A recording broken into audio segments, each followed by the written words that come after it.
बिस्मिल्लाहिर्रहमानिर्रहीम नहमदुहु व नुसल्ली व नुसल्लिमु अला रसूलिहिल करीम। गुज़श्ता रोज़ की गैर हाज़िरी की माज़रत और उसका सबब सेहत थी। आपकी दुआओं से आज कुछ अल्हम्दुलिल्लाह इस काबिल हुआ हूँ कि बैठूँ और कुछ अर्ज़ करूँ। आपकी दुआओं की अशद ज़रूरत। गुज़श्ता रात जो जिस बात का चर्चा था, जियो टीवी पे दूसरा फैसल वाडा ला के बिठाया गया उमर फ़ारूक नामी कोई, और उसने खान साहब की घड़ी पे लंबा चौड़ा इंटरव्यू दिया और सारे सरकारी मीडिया ने उसे खूब उछाला और उठाया। लेकिन जो खान साहब के हामी हैं उन्होंने चंद ही मिनटों में उसका तिया पांचा करके रख दिया और अब खान साहब उसको चैलेंज करने जा रहे हैं, लंदन में भी, यूएई में भी। चूँकि वहाँ भी वो चला इंटरव्यू, तो वहाँ के कवानीन जो हैं वो हमारे कवानीन जैसे नहीं, हमारी अदालतों जैसे नहीं है। वहाँ तो हद तक के इज़्ज़त के दावे पे बड़े बड़े भारी जुर्माने होते हैं। अब इम्तिहान में है इम्पोर्टेड हुकूमत, कई बंदे फंसेंगे और उनका झूठ पहले फैसल वाडा को मैदान में लाए थे और साथ उन्हीं दिनों ख़बरें बड़ी गर्दिश कर रही थी कि एक बड़े जज को ला रहे हैं। लेकिन उस जज ने तो मुंह तोड़ जवाब दिया। उसने कहा कि जो कुछ अदालत में बैठ के किया था वो सच किया था, हक़ का फैसला किया था और उसी हक़ के साथ खड़ा हूँ। जो मर्ज़ी कर ले नून लीग या उसके बड़े, मैं जो कुछ किया है, जो कुछ कहा है, उससे एक इंच भी इधर उधर नहीं हटूँगा।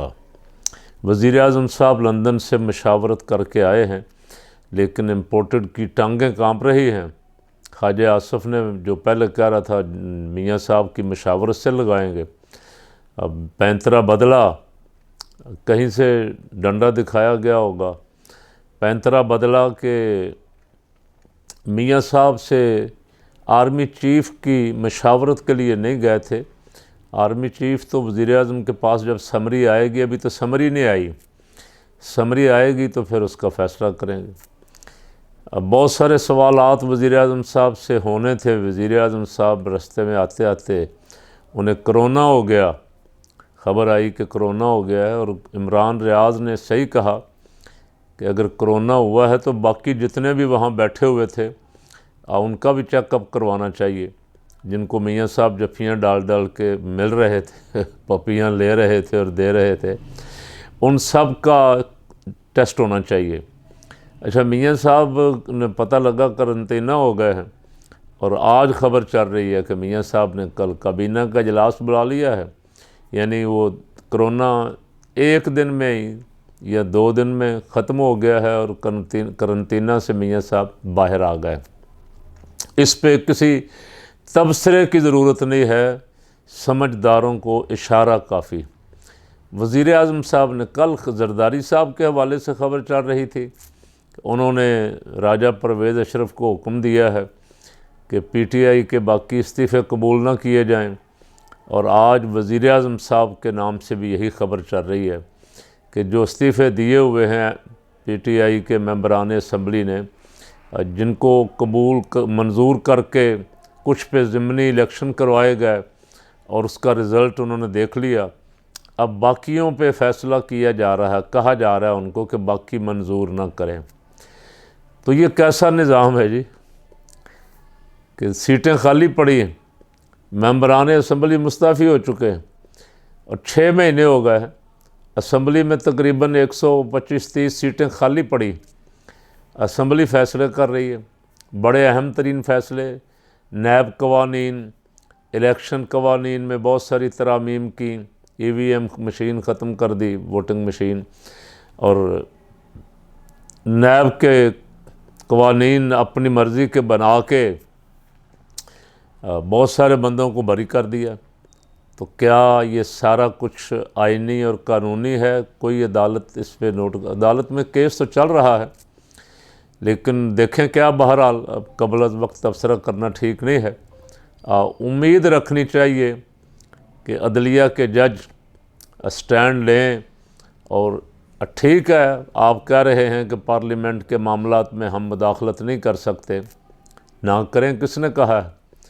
तो फिर जिस दिन पार्लियामेंट ने उनके इस्तीफ़े कबूल किए थे, पार्लियामेंट में खड़े होकर वज़ीर आज़म ने असम्बलियाँ तोड़ने की का आर्डर जारी किया था, सदर को भेजा था और असम्बलियाँ तोड़ दी गई थी। उस दिन तो आपने मुदाखलत की, उस दिन तो आपने सारा कुछ फिर जो कुछ हुआ तो उसी वक्त चंद मिनटों के अंदर अंदर ही ख़त्म कर दिया। वो भी सारा कुछ पार्लियामेंट में ही हुआ था। पार्लियामेंट में जो कुछ हो रहा है उसमें बहुत सारी जगह मेरा ख्याल है किताबें भरी हुई हैं जहाँ जहाँ मुदाखलत हुई है। तो अब ये कह के उन चोरों मुजरिमों को तहफ़्फ़ुज़ देना कि पार्लियामेंट ने नायब पार्लियामेंट कहाँ है, जिस पार्लियामेंट से 125 तकरीबन मेंबरान असम्बली मुस्तफ़ी हैं, जिनके इस्तीफ़े पड़े हुए हैं, आइन और कानून के मुताबिक सीटें खाली होके अब तक इलेक्शन हो जाने चाहिए थे। इलेक्शन कमीशन चूँकि क्या कहूँ उसको, मेरे हज़रत साहब रहमतुल्लाह अलैह कायदे अहले सुन्नत मौलाना शाह नूरानी सिद्दीकी रहमतुल्लाह अलैह फरमाया करते थे, अंधा बहरा गूंगा है पाकिस्तान का इलेक्शन कमीशन। और उनके बयान रिकॉर्ड पे मौजूद हैं कि यहूदी और हिंदू इलेक्शन कमीशन से भी हमारा इलेक्शन कमीशन अपने काम के एतबार से बदतर है। वो भी शायद मुनसिफाना इलेक्शन करवाते हैं, लेकिन हमारा इलेक्शन कमीशन जो है उसके मुस्तफ़ी होने के मुतालबे भी हो रहे हैं, उस पर तनकीद भी हो रही है, एक शोर पड़ा हुआ पूरे मुल्क में, उसको सुनाई भी नहीं देता। बस एक ही काम लगे हुए, इम्पोर्टेड हुकूमत के तमाम वज़रा और इलेक्शन कमीशन और बहुत सारे इदारे, में नाम नहीं लेता किसी का, कि किसी तरह खान को ख़त्म करना है।